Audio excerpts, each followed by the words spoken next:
Hello students, आज मैं आप लोगों को सॉलिड स्टेट का लेक्चर नंबर 8 ठीक है स्टार्ट कर रहा हूँ। टॉपिक का नाम है संकुलन क्षमता या प्रभाज्य, संकुलन प्रभाज्य।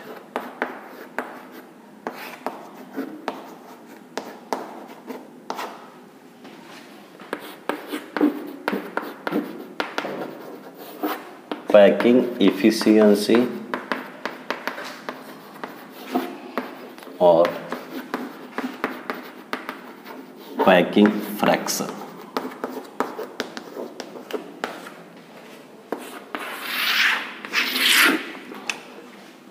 हम आप लोगों को लेक्चर नंबर 7 में बताए हैं निविड़ संकुल संरचना। इसका मतलब ये हुआ, उसको ध्यान से पूरा वीडियो को देखिएगा तो उसमें निष्कर्ष ये निकलेगा कि अगर अवयवी कण किसी भी तरीका से संकुलित हो तो उसमें रिक्त स्थान हमेशा रहता है। ठीक है, तो हम लोग जानेंगे आज की संकुलन क्षमता है क्या। संकुलन क्षमता है क्या? देखिए, संकुलन क्षमता और संकुलन प्रभाज्य दोनों अलग अलग चीजें हैं। ठीक है, हम लोग संकुलन प्रभाज्य भी जानेंगे, संकुलन क्षमता भी जानेंगे। एक आपको हम एग्जाम्पल देते हैं, उससे समझिएगा थोड़ा सा। आप एक कार्टून लीजिए, कार्टून तो 3D में होता है, और उसमें सेव को आप व्यवस्थित कीजिए। उसमें सेव किसी भी तरीका से आप व्यवस्थित कीजिए, चाहे सेव के ऊपर सेव रख दीजिए या सेव के रो बनाकर दो सेवों के बीच में फिर एक सेव का रो बनाइए, किसी भी तरीका से आप व्यवस्थित कीजिए। क्या कार्टून का जो टोटल आयतन है उसके बराबर सेव का आयतन होगा? क्योंकि उसमें जो है सेवों के बीच में कुछ रिक्त स्थान हमेशा रहेगा। तो हम लोग जानेंगे कि कार्टून के कुल आयतन में कितना आयतन सेव द्वारा ग्रहण किया गया है। तो इसको हम लोग बोल सकते हैं एक तरह से संकुलन प्रभाज्य। अगर इसका प्रतिशत निकाल दिए तो बोलेंगे इसको संकुलन क्षमता। ठीक है, यानी कार्टून के कुल आयतन में सेव द्वारा कितना आयतन ग्रहण किया गया है, अगर आप इसका प्रतिशत निकाल देते हैं तो उसको हम लोग बोलते हैं संकुलन क्षमता। तो हम लोग संकुलन क्षमता को जानेंगे, संकुलन प्रभाज्य को जानेंगे। तो संकुलन प्रभाज्य को आप कैसे परिभाषित कीजिएगा, संकुलन क्षमता को कैसे परिभाषित कीजिएगा, तो आपको हम बताते हैं संकुलन प्रभाज्य के बारे में। पहले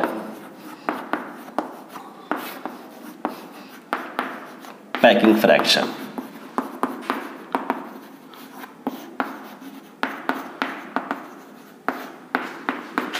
किसी इकाई सेल में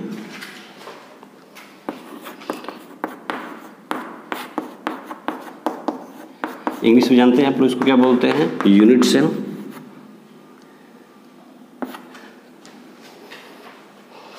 किसी इकाई सेल के कुल आयतन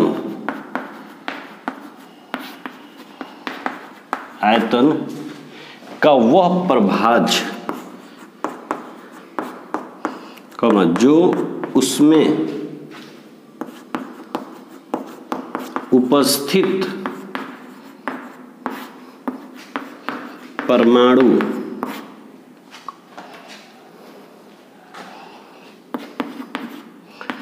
के द्वारा अध्यासित को समझते हैं ना, घेरा गया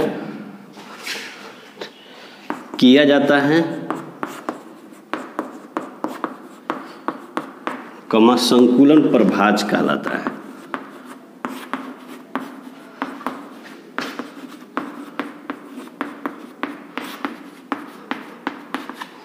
तो बताइए संकुलन प्रभाज्य बराबर आप लिख सकते हैं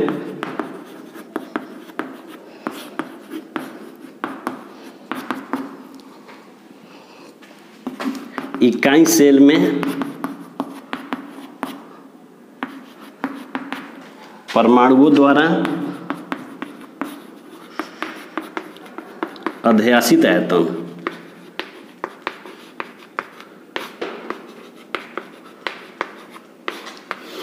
डिवाइडेड बाय इकाई सेल का आयतन, ये आपका संकुलन प्रभाज होता है। इसी के प्रतिशत यानी यहां हम अगर गुणा 100 कर दें तो ये संकुलन क्षमता हो जाएगा। ठीक है, इसको लिख लीजिए, मिटा देते हैं। अब संकुलन क्षमता को लिख दे रहे हैं। संकुलन क्षमता किसे कहते हैं?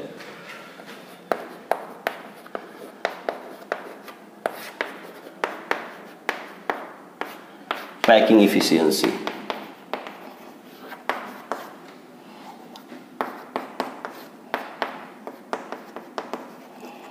शॉर्टकट में आप चाहें तो पीई लिख सकते हैं, आप संकुलन प्रभाज को पीएफ लिख सकते हैं। देखिए संकुलन क्षमता, संकुलन क्षमता कुल उपलब्ध स्थान का वह प्रतिशत है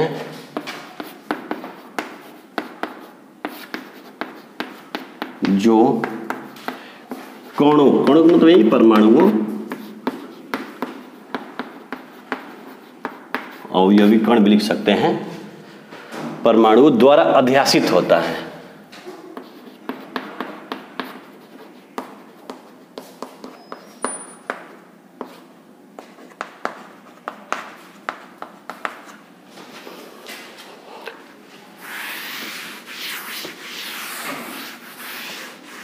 तो बताइए, आप लिख सकते हैं संकुलन क्षमता बराबर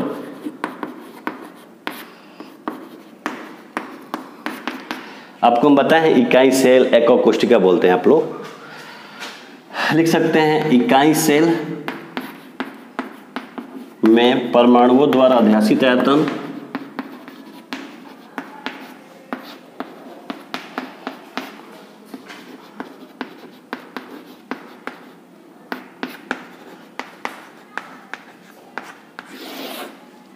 डिवाइडेड बाय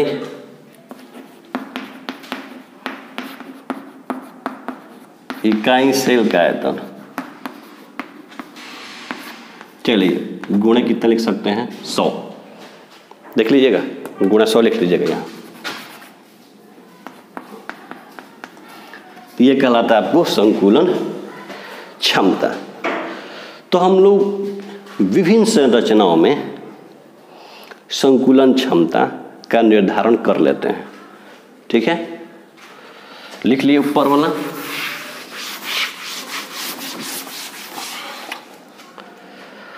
चलिए अब एक नंबर एफसीसी या सीसीपी एवं एचसीपी में संकुलन क्षमता।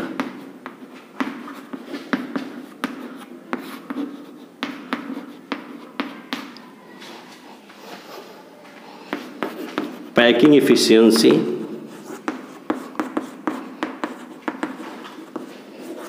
इन एफसीसी और सीसीपी एंड एचसीपी।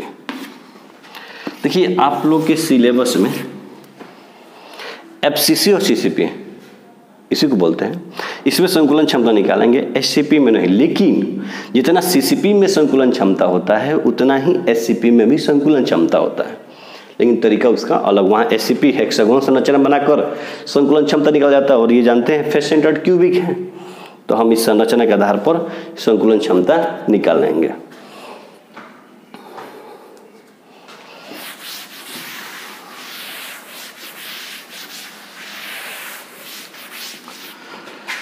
सुनिएगा ध्यान से।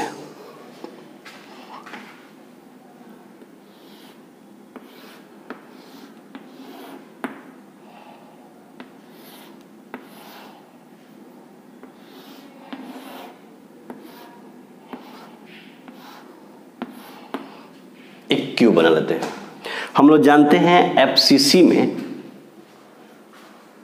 अवयवीकरण, परमाणु या जो भी हो, अवयवीकरण कहाँ पर उपस्थित होते हैं?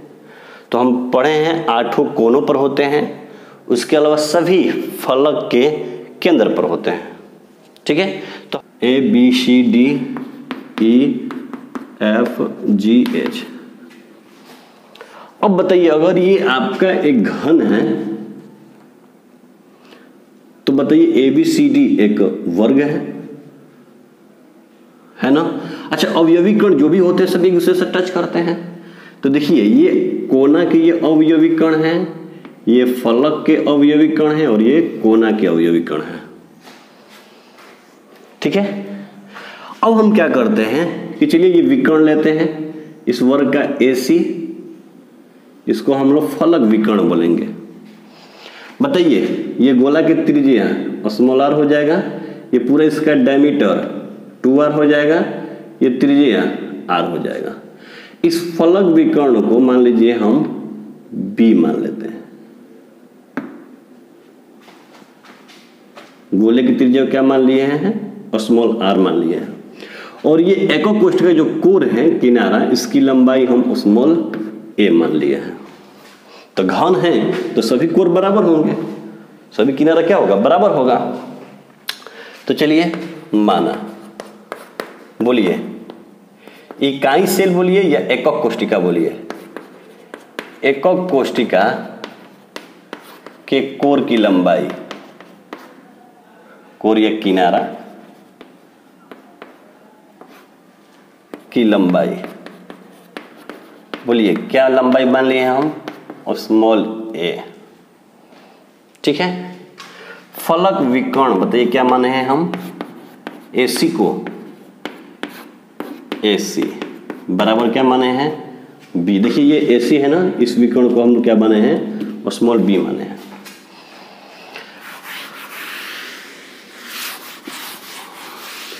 सुनिए, आइए बात करते हैं समकोण त्रिभुज ABC में। जानते हैं 90 डिग्री कोण होगा, क्योंकि ABCD एक वर्ग है तो ये कोण कितना डिग्री का होगा? 90 डिग्री के। तो समकोण त्रिभुज होगा। तो बताइए समकोण त्रिभुज ABC में, आइए पाइथागोरस प्रमेय से बोलिए AC स्क्वायर बराबर लिख सकते हैं AB square plus BC square, कर्ण स्क्वायर बराबर लंब स्क्वायर प्लस आधार स्क्वायर। बताइए AC को हम क्या माने हैं? B, तो लिख सकते हैं B स्क्वायर बराबर AB भुजा है ना, AB ये किनारा है ना, तो A square plus A square. तो बताइए B स्क्वायर बराबर लिख सकते हैं 2 स्क्वायर या B बराबर लिख सकते हैं A√2। लिखिए, देखिए तो यही होता है ना वर्ग का विकर्ण भुजा √2। क्योंकि ABCD एक वर्ग है तो उसका विकर्ण आ गया भुजा √2।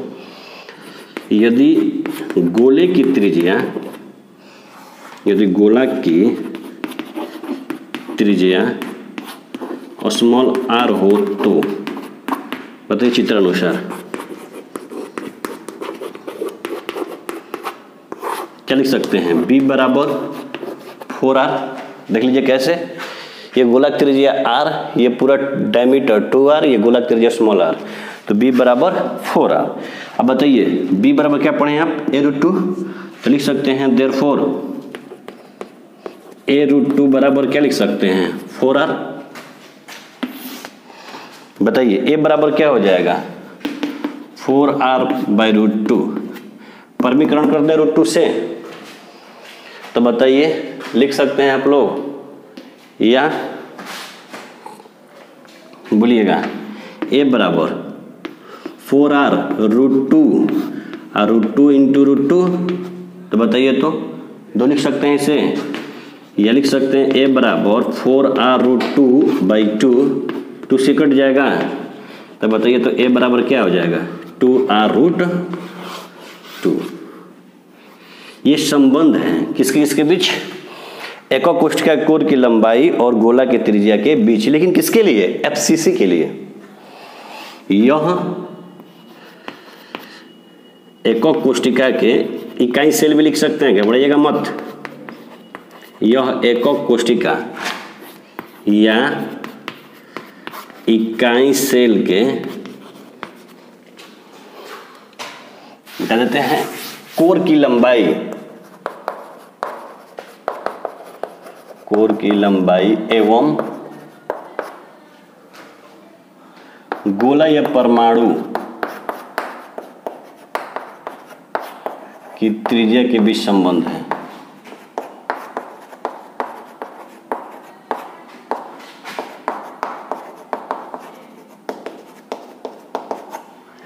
ठीक है। अच्छा अब बताइएगा, ये न्यूमेरिकल्स के लिए जो ऑब्जेक्टिव न्यूमेरिकल्स होता है उसको बनाने के लिए आप लोग इसको यूज कर सकते हैं। ठीक है। अच्छा एक बात बताइए, क्योंकि हम जानते हैं कि याद कीजिए तो बताए होंगे ना आपको, एफसीसी अगर होगा तो इसके एक यूनिट सेल में एक कोशिका में कितने परमाणु होते हैं या गोला होते हैं।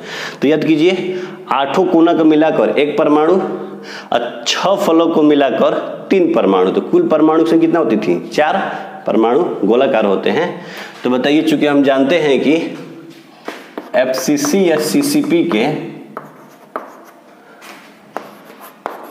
प्रति एकक कोशिका में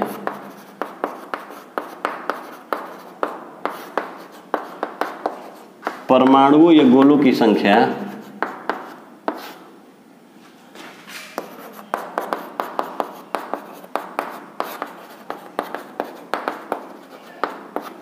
4 होती है।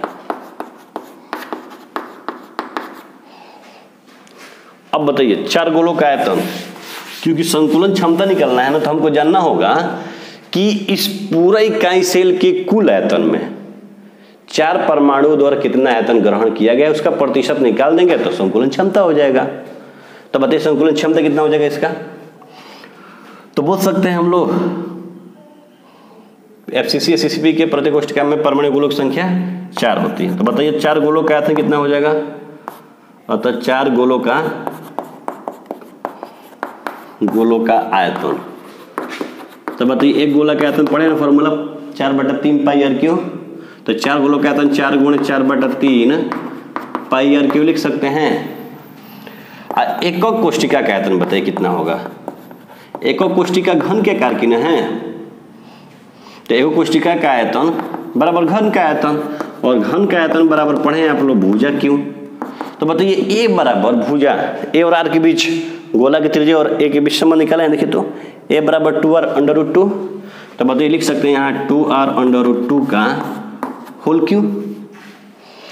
चलिए ब्रैकेट को ओपन करते हैं, तो ये कितना हो जाएगा? 2 क्यू कीजिएगा तो 8, और √2 का क्यू कीजिएगा तो 2√2 हो जाएगा। तो लिख सकते हैं यहाँ पर 8r³ और 2√2, तो 8 दूनी 16। तो बताइए, तो हम इसको डायरेक्ट लिख देते हैं यहाँ पर आपको कितना? 16r³√2। 2 क्यू कीजिएगा तो 8, और 2 क्यू कीजिएगा तो 2√2, तो 8 दूनी 16√2, 16r³। अब बताइए संकुलन क्षमता कितना होगा? तो चूंकि संकुलन क्षमता बराबर हम आपको बताए हैं कि एकक कोशिका में जितने परमाणुओं द्वारा आयतन ग्रहण किया जाएगा। अब बेटा मेरे कोशिका का आयतन गुणे 100, तो यहाँ कितना है कोशिका में कितने परमाणु थे? 4 ना। तो लिख सकते हैं एकक कोशिका में 4 गोलों द्वारा या परमाणु द्वारा भी लिख सकते हैं, क्योंकि आपको धात्विक परमाणु के स्ट्रक्चर बताया था आप लोगों को, नियुक्त संकुल संरचना बताए होंगे। एक कोशिका में 4 गोलों द्वारा अध्यासित आयतन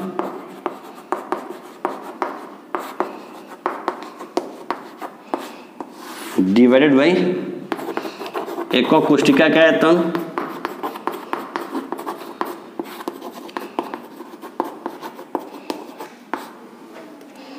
इंटू चलिए 100। देखिए ये संकुलन प्रभाज है, ये आपका संकुलन प्रभाज है गुणा 100। तो बताइए कोशिका में 4 गोलों द्वारा घेरा गया तो कितना है? 4 × 4/3 पाई आर क्यू, गुणा कर दीजिएगा इसको, कितना हो जाएगा? 16। लीजिए लिख देते हैं 4 × 4/3 पाई आर क्यू डिवाइडेड बाई, बताइए एक कोशिका का आयतन 16r³√2 इंटू कितना? 100। बताइए 4 से मतलब 3 नीचे लाएगा, आर क्यू कैंसिल। अब बताइए क्या बच गया?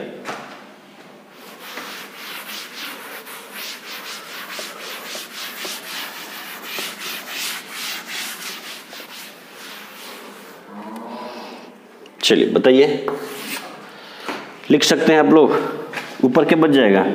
पाई संकुलन क्षमता पीई, इसको निरूपित करते थे तो बताइए पीई बराबर संकुलन क्षमता पैकिंग एफिशिएंसी, यहाँ लिख देते हैं, इसको निरूपित कर दीजिएगा आप लोग। संकुलन क्षमता को शॉर्टकट में पीई से, तो बताइए पीई बराबर क्या बच जाएगा? बताइए, तो पी बराबर ऊपर बच जाएगा पाई इंटू 100, देखिए 3 चलाएगा नीचे और रूट 2, 3 रूट 2 का मान आप लोग जानते होंगे। पाई का मान 3.14 गुणे 100, 3 और 1.414, ठीक है। मतलब से दशमलव हटेगा तो 100 समाप्त। तो बताइए पीई बराबर आप लिख सकते हैं 314, इसको चलिए 3 से मल्टीप्लाई कर देते हैं, 3 अंगुल लगा देते हैं, 4 से 7 × 28, इसको डिवाइड कीजिए 74% मिलेगा। इसका मतलब कि सीसीपी या एससीपी अरेंजमेंट में जो स्फीयर्स है या एटम्स है उसके द्वारा जो वॉल्यूम ऑक्युपाइड होगा वो 74% होगा। तो कितने उसमें वॉइड्स रह जाएंगे? तो 100 में से 74 घटा दीजिए, तो वॉइड्स कितने हो जाएंगे? 26%। 26% होंगे ना। तो बताइए इसमें रिक्तियां कितनी हो जाएगी?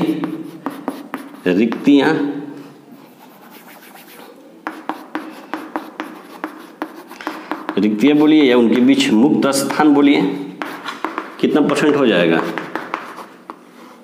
26%। संकुलन प्रभाज कितना होगा? आप लोग सोचिए थोड़ा सा। संकुलन प्रभाज निकलना 74/100 कर दीजिए, इतना ही ना संकुलन प्रभाज। तो लिख सकते हैं आप 74/100 बराबर 0.74। यहाँ 100 से गुणा किए थे, वहाँ 100 से डिवाइड कर दिए, हो गया संकुलन प्रभाज। इसको तोड़ दिए, संकुलन प्रभाज होगा हमारा 100 में 74 भाग घेरा गया। 0.74 ये संकुलन प्रभाज है। तो बिहार बोर्ड में आप लोगों से ऑब्जेक्टिव में पूछ देता है कि सीसीपी में संकुलन प्रभाज कितना होता है। संकुलन क्षमता पूछेगा तो 74%, रिक्तियां उसमें पूछेगा कितना परसेंट? 26%। संकुलन प्रभाज पूछेगा तो 0.74%। ठीक है, लिख लीजिए।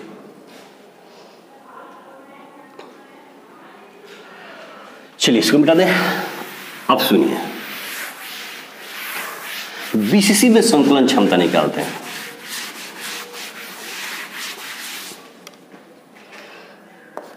दो नंबर, अंतः केंद्रित घनीय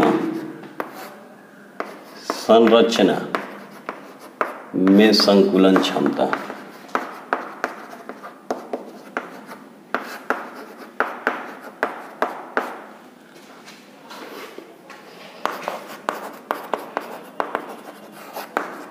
Packing efficiency PE in body centered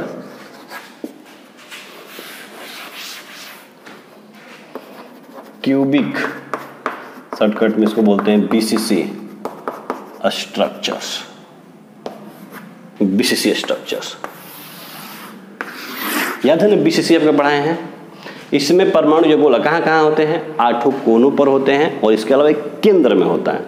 मान लीजिए एक रूम है, अच्छा जितने गोले होते हैं सभी दूसरे से टच करते हैं। सोचिएगा थोड़ा सा, बीसीसी का हम डायग्राम बना रहे हैं।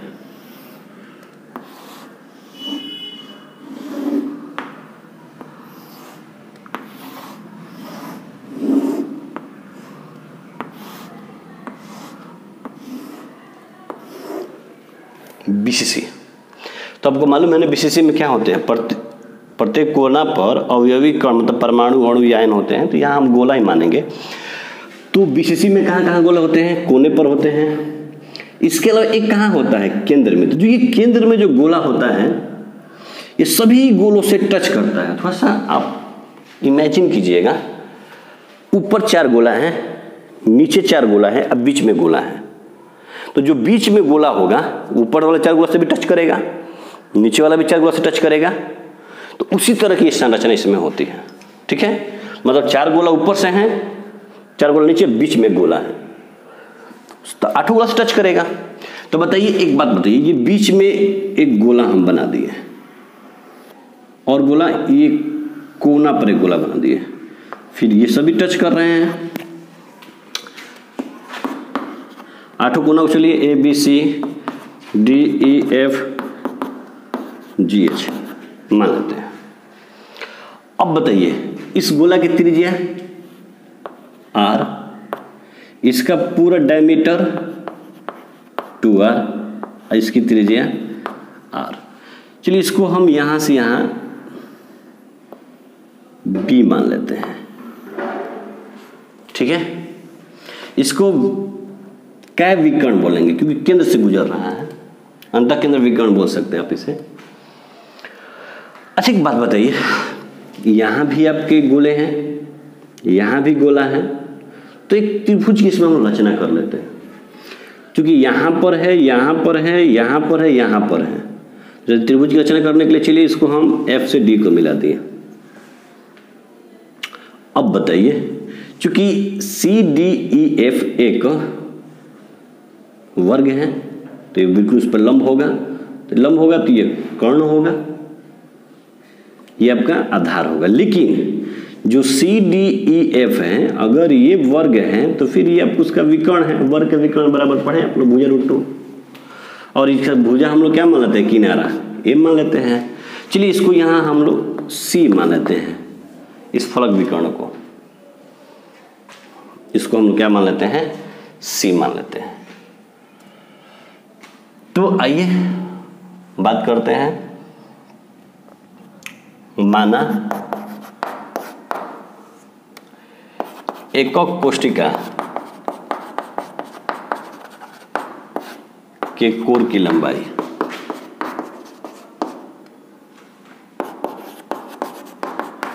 कोर की लंबाई क्या माने हैं हम, A। कै विकर्ण केंद्र से होकर कौन सा गुजरा है, देखिए तो AF, इसको हम B मान लिए हैं। चलिए वर्ग के जो फलक विकर्ण है वो केंद्र से गुजर रहा है, ये फलक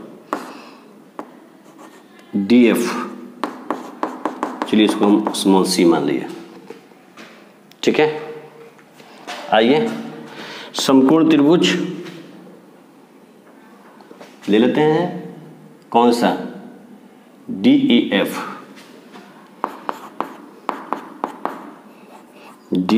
में पाइथागोरस पर में से आ जाइए।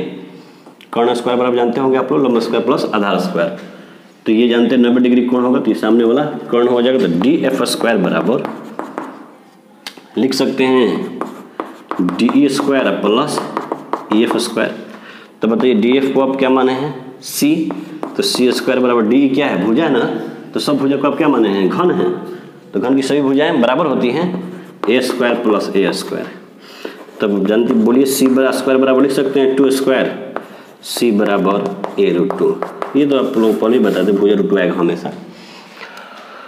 अब बताइए कौन सी त्रिभुज की बात करते हैं, हमको ये फलक विकर्ण हमको कै विकर्ण निकालना है, B निकालना है। तो बताइए अब आते हैं समकोण त्रिभुज ADF में,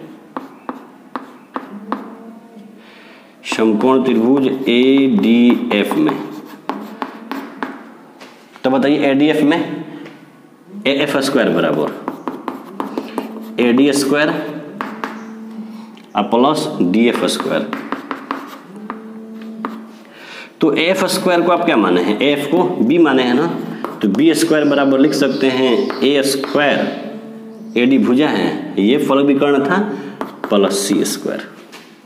तो बोलिए तो बी स्क्वायर बराबर आप ए स्क्वायर, सी स्क्वायर बराबर कितना आया था? देखिए तो सी स्क्वायर बराबर 2a स्क्वायर, तो लिख सकते हैं 2a स्क्वायर।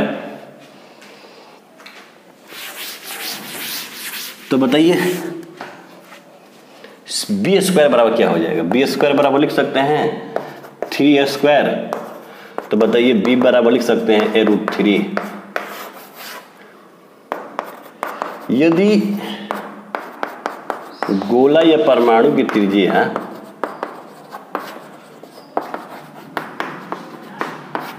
स्मॉल r हो तो चित्रानुसार बताइए। तो देखिए हम प्रत्येक बार आप लोगों को एকক कोष्ठिका कोर की लंबाई और गोला की त्रिज्या के बीच संबंध निकालेंगे प्रत्येक बार, उसके बाद ही हम आपको संकुलन क्षमता निकालेंगे। ये दिमाग में रख लीजिएगा, पहले संबंध तब संकुलन क्षमता। चलिए बताइए इस बार चित्रानुसार b बराबर क्या लिख सकते हैं? 4r लिख सकते हैं, r + 2r + स्मॉल r। तो बताइए देयरफॉर b बराबर a√3 या b बराबर 4r, तो ये बराबर हो जाएगा। तो a√3 बराबर 4r। तो बताइए a बराबर लिख सकते हैं 4r/√3। ये संबंध है, यह एকক कोष्ठिका के बीसीसी के लिए है, ध्यान दीजिएगा। यह एকক कोष्ठिका के कोर की लंबाई एवं गोले की त्रिज्या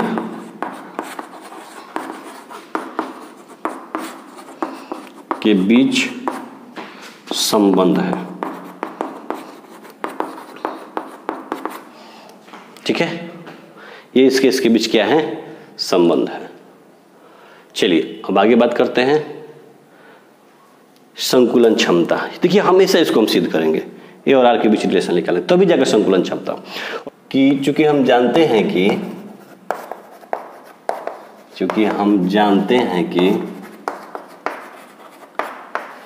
बीसीसी के प्रति एকক कोष्ठिका में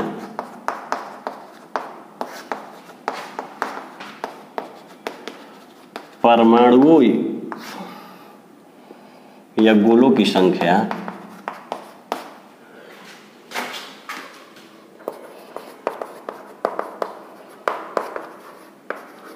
दो होती है। अब सोचिएगा आप लोग, इसका मतलब एक यूनिट सेल बनाने के लिए इसमें कितने परमाणु हैं? 2। तो इस पूरे यूनिट सेल के आयतन में 2 परमाणु का कितना आयतन ग्रहण किया गया है निकाल लेते, तो संकुलन प्रभाज्य गुणा 100 कर दीजिएगा तो संकुलन क्षमता हो जाएगा। तो आइए बात करते हैं। अतः 2 गोलों का आयतन बताइए, तो लिख सकते हैं 2 × 4/3 πr की सेम प्रोसेस में चला जाएगा जैसे एफसीसी में सिद्ध किए थे ना, सेम उसी। बस अंतर ये है कि आपको यहां जानना है कि बीसीसी में कितने परमाणु होते हैं एक यूनिट सेल में, एफसीसी में कितने परमाणु होते हैं और एससीसी में कितने होते हैं। बस आराम से आप इसको कर सकते हैं। तो बताइए कितना हो जाएगा? 8/3 πr3। इसको मिटा देते हैं, 2 × 4 8। अब बताइए तो एकक कोष्ठिका का आयतन, एकक कोष्ठिका का आयतन बोलिए, एक कोष्ठिका आयतन लिख सकते हैं भुजा क्यू। तो ए बराबर आपको सिद्ध किए थे ना अभी 4r/√3, 4r/√3 ए बराबर था, उसका होल क्यू कर दें। चलिए इसको ब्रैकेट को ओपन करते हैं, 4 का क्यू कीजिएगा तो 64, 4 × 4 × 4 64, r³ √3 कीजिएगा तो 3√3। चलिए संकुलन क्षमता, तो बताइए इस संकुलन क्षमता का फॉर्मूला क्या लिखिएगा यहाँ पर? संकुलन क्षमता बोलिए, एकक कोष्ठिका में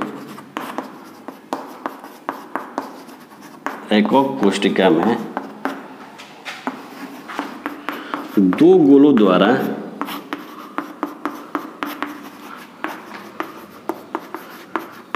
अध्यासित आयतन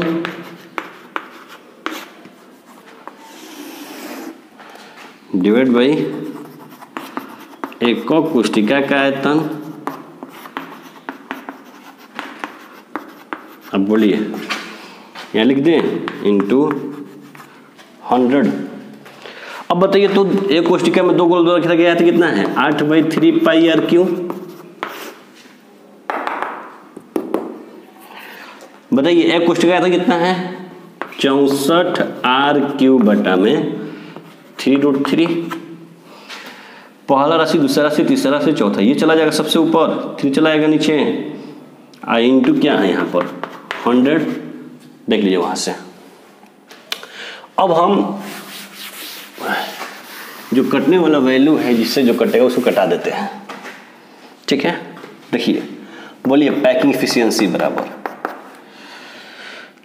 ये 3 नीचे आ जाएगा, 3√3 कहाँ चला जाएगा ऊपर, लिख सकते हैं 8 pi r cube into 3√3 divided by 64 r cube और 3 चला जाएगा नीचे इंटू 100।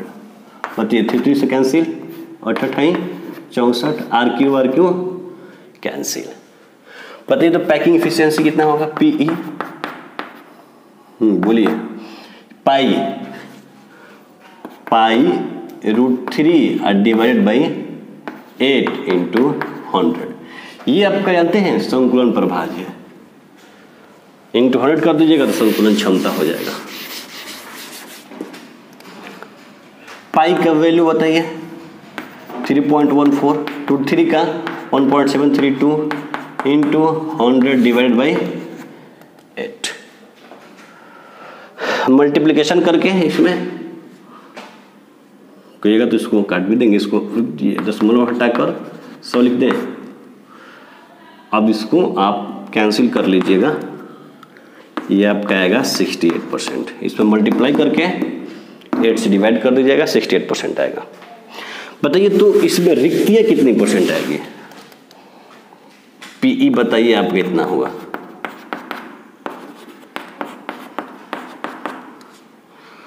बताइए रिक्तियाँ, वर्ड्स या मुक्त स्थान, फ्री स्पेस, इसमें फ्री स्पेस कितना आएगा 32%। बताइए संकुलन प्रभाज्य निकालना हो तो 68/100 में 68 भाग घेरा गया है। तो बताइए संकुलन प्रभाज्य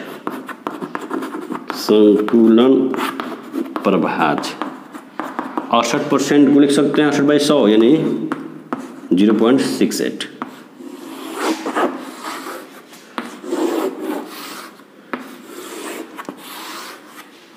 ठीक है। ऑब्जेक्टिव क्वेश्चंस के लिए आपको ये दिमाग में रखना है कि बीसीसी में संकुलन क्षमता कितनी होती है, एफसीसी में संकुलन क्षमता कितनी होती है, एससीसी में संकुलन क्षमता कितनी होती है, रिक्तियाँ कितनी होती है, संकुलन प्रभाज्य कितना होता है। ऐसे कभी कभी 5 नंबर में एक्सप्रेशन भी आ सकता है।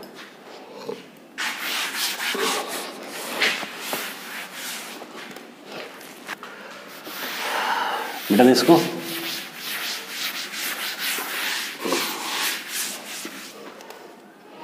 आइए बात करते हैं 3 नंबर,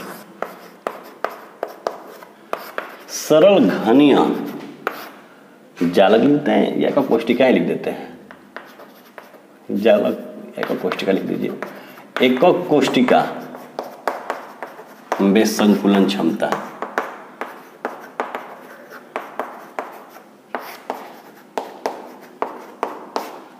पैकिंग एफिशिएंसी इन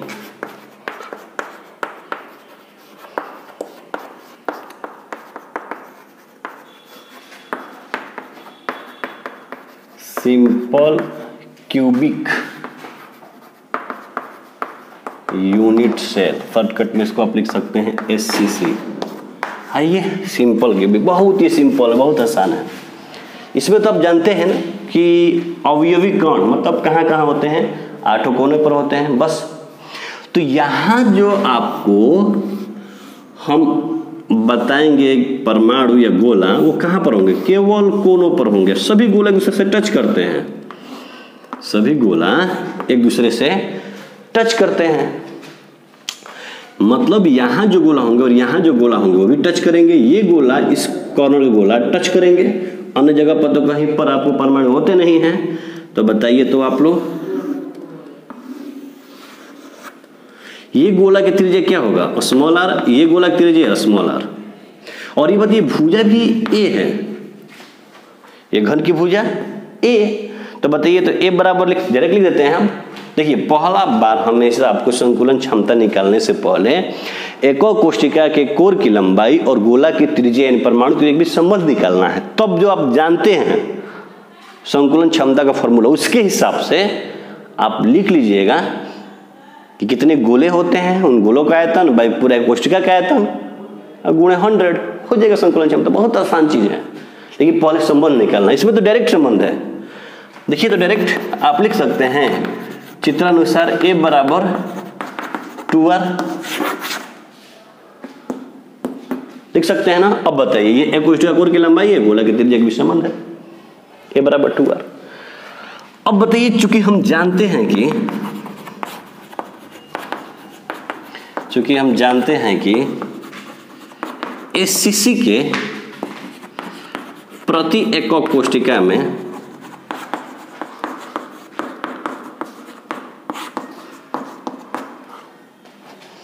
परमाणु गोलों की संख्या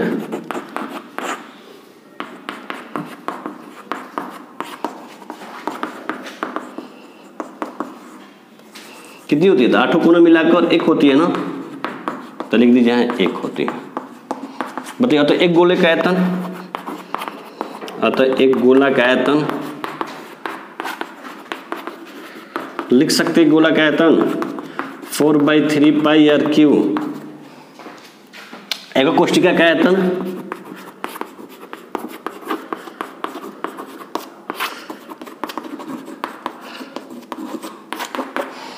लिख सकते हैं भुजा क्यू। ए बराबर कैसे देखिए फिगर था 2r का होल क्यू, ओपन कीजिए 8r क्यू, मिटा दे। लीजिए अब संकुलन क्षमता के फॉर्मूला पर आ जाइए। यहां से देख लीजिए, उतार लीजिए, फिर हम इसको मिटा रहे हैं।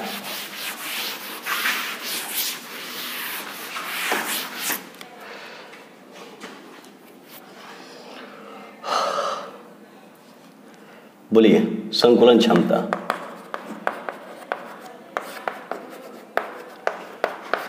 पैकिंग इफिशियंसी बराबर एকক कोशिका में एक गोला द्वारा अध्यासित आयतन, तो घेरा गया आयतन, तो कितना है एक गोला द्वारा? 4/3 पाई आर क्यू। इस पर डायरेक्ट हम मान रख दे रहे हैं, लिख नहीं रहे फॉर्मूला, ठीक है। बटा में कोशिका का आयतन 8r क्यू इंटू 100। 3 चलाएगा नीचे, 4 दूनी 8, आर क्यू कैंसिल। तो बताइए क्या हो जाएगा? 3 चलाएगा नीचे, 3 दूनी 6, तो लिख सकते हैं π/6 इंटू 100। पाई का मान 3.14 गुणे 100 बटा में 6। तो आसान है बहुत। आपका पैकिंग इफिशियंसी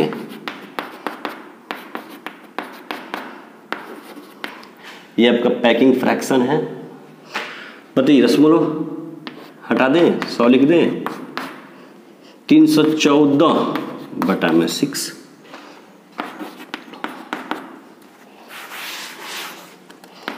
तो बताइए पैकिंग एफिशिएंसी कितना परसेंट हो जाएगा? 6×5 30, 1 बच जाएगा ना, 14 हो जाएगा ना, 6 दूनी 12, 2 बच जाएगा 20, 36 18, 3 3 आएगा 52.3%।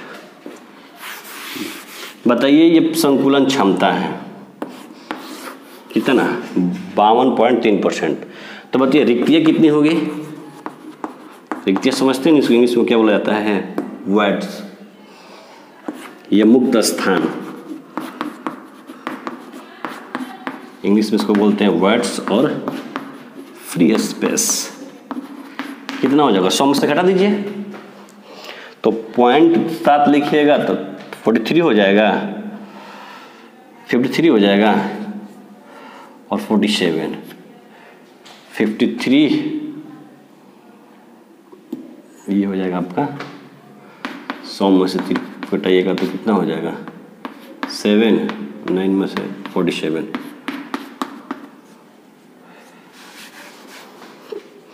47.7%।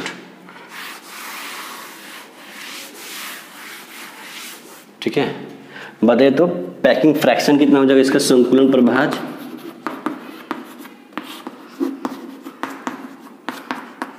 संकुलन प्रभाज 100 से डिवाइड कर दीजिए तो ये हो जाएगा 0.523 संकुलन प्रभाज। हो गया, ये रहा आप लोगों का एक्सप्रेशन। ठीक है, अब हम लोग नेक्स्ट वीडियो में